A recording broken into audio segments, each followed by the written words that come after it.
The gaming headset space is crowded with overpriced, feature-bloated devices with bad audio drivers and even worse microphones, or just budget devices that are bad all around. So I narrowed down the 32 plus headsets that I own down to just the few that are actually worth buying. And I'll give a detailed breakdown on how I assess different headsets so that you can do the same, even if you have different opinions or if you're trying to evaluate a headset that I don't have yet. If you just want my top picks, click the timestamp below. So I'm going to go over the main attributes to consider when looking into a gaming headset, and I'll list the best performers in each category. The first consideration is price. Now I really break price into 3 different categories of headsets. There's budget devices that are $50 and less, then there's mid-range, which is like about $50 to $130, and then there's high-end or premium devices that are over $130. Now I created an entire video comparing some of the best budget headsets on the market, so I won't spend too much time on budget devices here, but the best budget device that I've used so far has been the HyperX Cloud Core by far.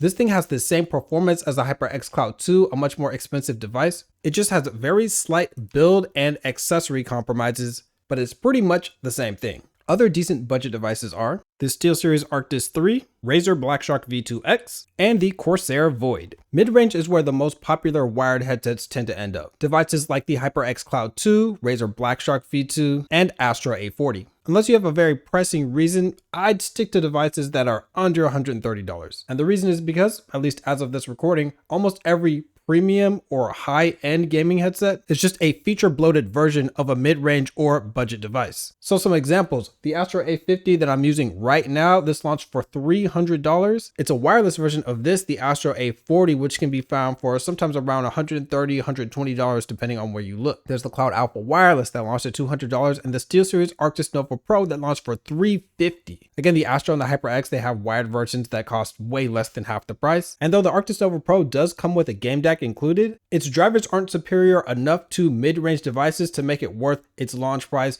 of $250 for the wired version and definitely not $350 for the wireless version. The only expensive gaming headset that I've used that's actually worth its price tag is this, the Odyssey Penrose, and I'll be talking about this more in this video. Now the next attribute is connectivity, and it's something that's really easy to overlook. So first of all, consider how important having a wireless or wired device is to you. Right now I'm using the Astro A50. It's just more convenient than the A40. I can move around without having to worry about getting snagged on the wire. So I'm not going to pretend like there's no advantage to getting a wireless device. Just know that because a lot of these devices are charging a premium for that, it might not be justified over other devices that just straight up sound better. Now, wireless headsets generally come with some sort of USB transmitter like this. This goes to the Odyssey Penrose. There's the HyperX Cloud 2 wireless comes with that. A lot of other devices, Corsair HS80, and that's just a 2.4 gigahertz connection that you're going to get. Now, some other devices also have Bluetooth or they only have Bluetooth. Bluetooth does cut out sometimes and there can be some latency. So that's why a lot of the gaming headsets specifically go with one of those dongles. But the Odyssey Penrose, for example, and the SteelSeries Arctis 9,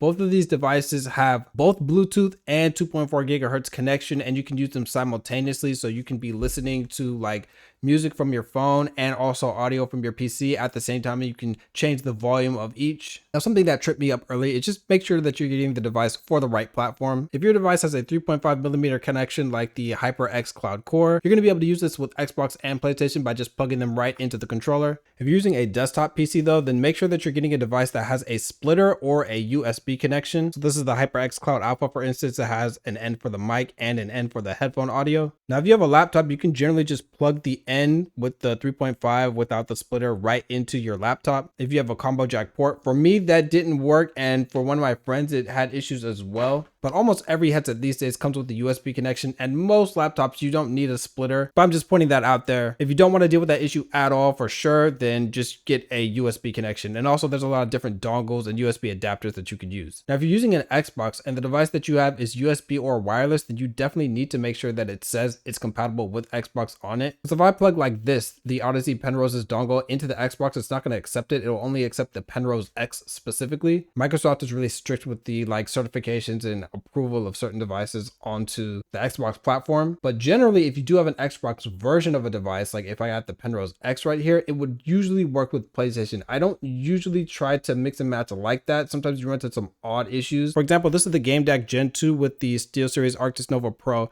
And this is the PlayStation and PC version, but if you get the Xbox version, from what I heard, one of these USB slots will only work with Xbox. So if you want to put a PC and a PlayStation in there at the same time, one of them will only work on Xbox. So it's just not going to work. It won't accept both of those at the same time, the PS4 and the PC. So just double check on that type of stuff. Now, controls are mostly about convenience, but it's worth noting because you won't realize how annoying it is to not be able to control certain functions of your device until a few days have passed and you can't, and it's too late because you already paid for it. So this is the Razer BlackShark V2 X, and I love how this has a volume knob on it so that you can change the volume. It's the headset itself. Some of these change the system volume. This one's the actual gain of the headset itself. This also has a mic mute button on it so that you don't have to worry about trying to mute it in software or in the PlayStation. I don't even know how you mute your mic through the PlayStation menus. This is the control box that comes with the HyperX Cloud 2 and Cloud Core. It has a lot of controls on it. Mute here, mic up, headphone up and down. And it also has this 7.1 virtual surround sound button. I'll talk a little bit about virtual surround sound, but it is a pretty ridiculous gimmick. But a lot of times devices that come with control boxes like this, they have more controls than, for example, this is the HyperX Cloud Alpha, and it only has inline cable connections. So there's mic mute here, and then there's headphone volume with this kind of awkward slider here on the side, but that's pretty much it. This is one of the advantages of wireless devices because they don't want you fumbling around for stuff. So usually they have the most control. So this is the Astro A50. It's got a bunch of stuff. Headphone gains over here. You can swap between different EQs with this button, the Dolby Atmos button, and then this is the power switch. There's a game and chat mix volume slider so that you can change that specifically on PC. And then this mic is actually flipped to mute, which is pretty awesome. So if you want the most controls and the most convenient controls, generally wireless headsets are the way to go. Now, headphone audio quality is what makes or breaks a headset. And if you watched my reviews, you know that I put a ton of stock into that. And a lot of people's opinions too much, but I think it's the most important thing by far. Because what's the point of having the most comfortable device with the best wireless functionality if it sounds bad? Now, I tend to go in a ton of detail in my individual reviews, so check those out if you're interested in any individual headset. But here are my quick top 5 in terms of audio quality and why. Number 1 is the Odyssey Penrose, and it's not even close. The detail and sound separation of its planar magnetic drivers are unmatched in the gaming headset space. Even when there are a lot of different sounds like explosions and footsteps all at the same time, you can track each different audio cue separately and clearly. The sound signature is treble heavy with an emphasized upper mid-range as well. This makes high-pitched sounds and even footsteps stand out. Now, they can get a bit harsh, but the EQ potential with the Penrose's drivers are great, and you can still add some bass to it, but it gets super deep in the sub bass.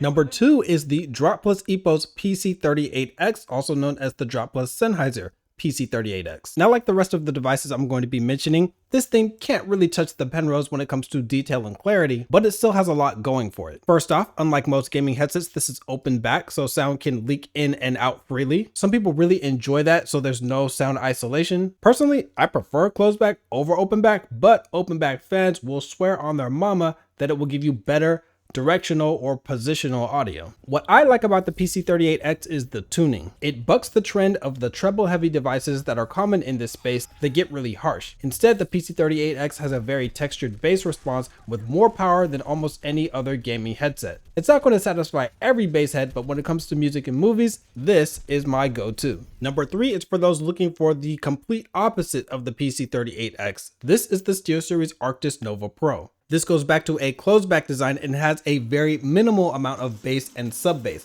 but the highs and upper mid range shine clearly with very little distortion. It's not my preferred sound signature, but it works well for FPS games, and the drivers can be pushed hard with EQ without ruining the detail. So the Game DAC 2.0, which pushes a lot of power and has a built-in equalizer, complements this device very well. The main weakness of this device is the price, which just isn't anywhere close to being justified for its audio quality. Specifically when this thing exists, the Odyssey Penrose. At number 4, I have the Astro A50. This is honestly like a semi-closed back, less expensive version of the PC38X. Different companies obviously, but it has a balanced sound signature just like that device, and I think this can use a little bit of an upper mids boost if you're playing FPS games just like the PC38X, so that you can hear footsteps a little bit better. But overall, detail of this device is quite good, and the sound out the box is excellent for lots of different use cases. Now, you can purchase the Astro A50 with the Mixamp Pro TR, or you can even get this thing separately. But honestly, I think this thing gets the most use at actual LAN tournaments. And interestingly, not even FPS tournaments, fighting game tournaments, I think can benefit from this a lot. When you have multiple players playing on the same setup, but they both want to use their headphones, you can actually do that with this device. And you can even daisy chain multiple of them together so that they can control the audio separately. But for the overwhelming majority of people, I don't think that this thing is really worth the money. You can use this thing to do some equalization on console because you can connect this to the software and then you can control which EQ preset you're on here and then the Dolby Atmos button up here. On PC, the game chat mixer, it's pretty cool. And if you want it, go for it. I just do think it's overpriced. And just like the game DAC, this thing is not required to get the best sound quality out of your device. And last up at number 5 is this silver device, the HyperX Cloud 2, and a bonus, the HyperX Cloud Alpha. Now, these two devices have been some of the most popular headsets on the market since they launched, and there's even a Tim the Tatman branded Cloud Alpha. Now, the tuning is again bass light and top heavy on both, but that's what a lot of FPS players want. The Alpha sound is a bit more balanced though, with less harshness in the upper mids. Still, the Cloud 2 gets louder and it's more comfortable over longer periods. More on that later, and again, I've compared these two in a different video. Next is microphone audio quality, and this section is going to be pretty easy because headset microphones are largely a dumpster fire. This device, the Odyssey Penrose, cost $300 when I bought it, and the microphone doesn't sound any better than a $30 headset. In fact, right now I'm speaking into the Razer BlackShark V2 X, which I bought for about $50 and I've seen it on sale for $40. And the microphone of this device, at least from what I can hear, sounds way better than the Odyssey Penrose. The only gaming headset that I would actually buy specifically for the mic is this, the Corsair HS80. The sound quality is not amazing compared to traditional microphones, but it decimates the competition of gaming headsets. The EQ is somewhat natural and the distortion levels are a lot lower in general compared to most gaming headsets. Now, there are a few microphones where out the box they don't sound that great. They're kind of clear, but the EQ is all messed up. Like this, the Drop Epos PC38X, but if you use something like SteelSeries Sonar and then you put this noise cancellation on and then the equalizer, you can get a lot better sound out of this device as far as the EQ goes. Now, this device still has a lot of problems with plosives, but it does sound a lot more natural with this on. The SteelSeries Arctis Nova Pro is another example of a device that sounds pretty clear, but the EQ is pretty bad and the background noise cancellation's kind of non-existent on this device. Put this background noise cancellation on and it's a whole lot better. And then with this equalizer, this isn't like an optimized EQ curve or anything. I just dropped some of the sibilance down a little bit. And this is what the SteelSeries Arctis Nova Pro sounds like in SteelSeries Engine. Well, actually, this is specifically SteelSeries Sonar.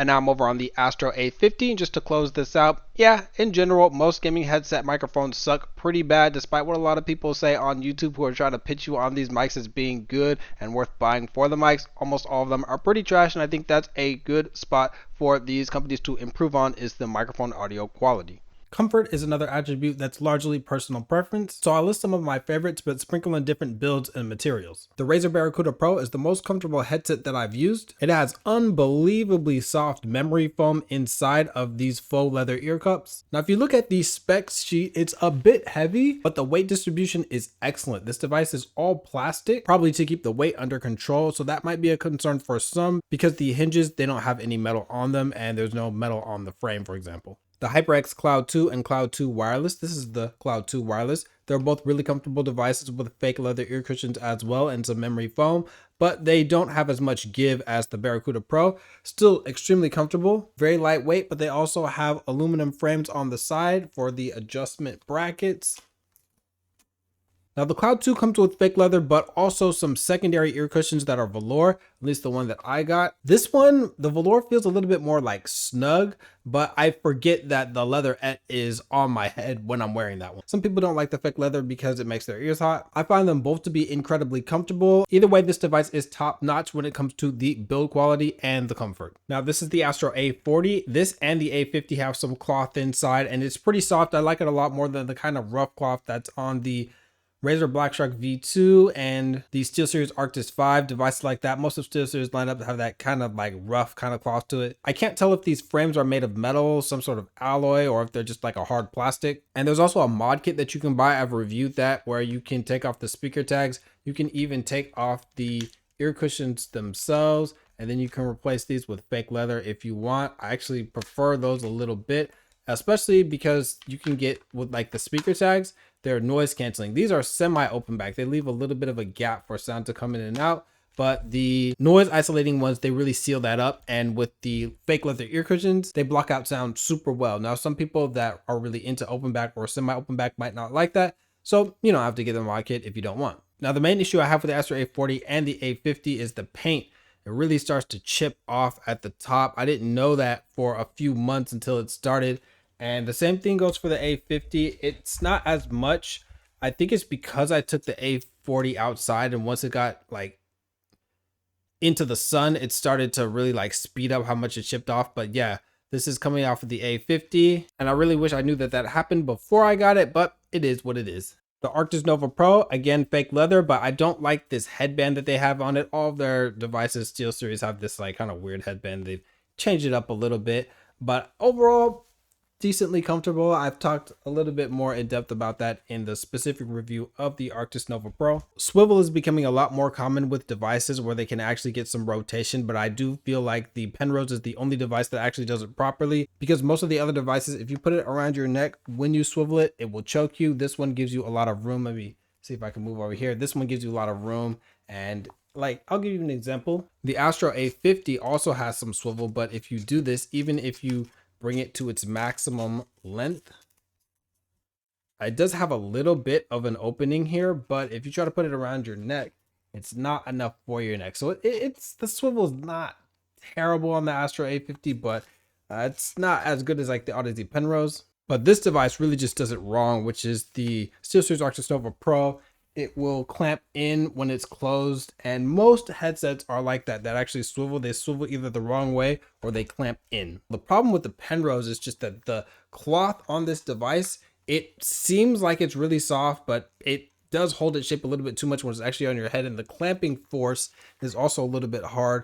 Plus the ergonomics of it, it just doesn't really fit to a human ear that well. It's nice when you're like running or like doing any sort of like working out or something like that, because it's just kind of made in a way where it's kind of hard for it to fall off. So I have been working out in this thing quite a bit, but it does have a lot of pressure around your ear, and I don't really like that. So over long periods of time, kind of hard to wear the Penrose. So those are my favorite headsets in terms of comfort, but what I would do, since this is a lot of it is personal preference, if you can go to Best Buy or some other store that has a bunch of headsets lined up and just try them on. Sometimes you can get sample audio from them. No person can tell you which headset's going to be more comfortable for you. You really just have to try it on yourself. Now, bundled software is something that used to be a super huge deal for PC users, because a lot of times that'd be the only way that you could access an equalizer without having to use Equalizer APO. This is Equalizer APO, the PC extension. It lets you alter a lot of different EQ presets. You can move these however you want to. And then here's like a preset, for example, this is the bass boost. And there's a ton of different presets here. I do find this software to be quite clunky every single time that you add a new device or you restart your computer. Not necessarily restart, but if you like update Windows, then it will like uninstall itself from all of the devices and you have to reinstall it manually. But it does work. It's just such a pain to use this software. So the thing that made this software nice is that it was free and it will work with pretty much any device. And now we have Sonar. SteelSeries has this as free software, which is amazing that they came out with. So you can do an equalizer here. Again, I've showed this in a different video, and you can like reset and make, this is a parametric EQ, so you can do this like very precise however you want. Or if you just want to be more general, you can just move things like this, just change the bass a little bit, change the treble a little bit. Spatial audio. Now, I am not a fan of surround sound. I think I want to make a very specific video on all of my thoughts on surround sound, why it's bad or good or whatever. If you think it's going to help you perform better in FPS games, I can tell you right now, that's not what it does. It just adds filters onto the sound that you already have. It's not gaining any more metadata or information from the game or audio source. It's just adding stuff on top of it. It's adding filters that weren't there before. But it does sound really cool for like horror games and stuff like that, because you can make things sound closer or farther. And then there are a lot of other implementations, like Razer has their own, HyperX has their own, Dolby Atmos is its own thing. So if you're really into those proprietary spatial audio or virtual surround sound features, then by all means get them. But I wouldn't buy a headset because it's touting an amazing virtual surround sound or an amazing 3D spatial audio. So this is amazing software, and this is why I don't think it's super important to worry about is your headset coming with really good software or not, because you can just use SteelSeries Sonar now, which is really good. One thing that is a concern though is where are your EQ presets being saved? So for the Odyssey Penrose, it's actually saved to the device itself. So you can use the same EQ preset on console, you can use it on PC. A lot of these devices, like from Corsair, most of the Razer devices, I think all of them, most of the HyperX devices, maybe all of them, I don't know about the Alpha, but those may have EQ software, but it will only work on the PC that it's actually connected to, because it requires that software to apply it to that device. If you take it to another PC, if you take it to another console, it's just not going to apply there. So I'm not going to go over every single headset and which one of them saved to the device or not. So if you're interested in a specific one that I have mentioned, then just let me know in the description and then I can clarify that for you. But just running through really quick, some devices are the Astro Mix Amp, the preset saved to the device itself. SteelSeries Game DAC Gen 2 that comes with the SteelSeries Arctis Nova Pro. The SteelSeries Arctis V is saved to that little dongle thing that comes with it. The Logitech G Pro X, and again the Odyssey Penrose. These are all saving to the device itself or to the dongle depending on which device it is. All right, so here are my current top picks based on all the criteria that I talked about. First off, again, if you're on a budget, the HyperX Cloud Core is the way to go. My number one pick is the Odyssey Penrose. Absolutely amazing sound. It dominates all the other headsets when it comes to headphone audio quality, especially when this thing is EQ'd to your preference. Second place, the Drop Epos PC38X. This is for open back fans or people that just like to feel good quality bass in their headset.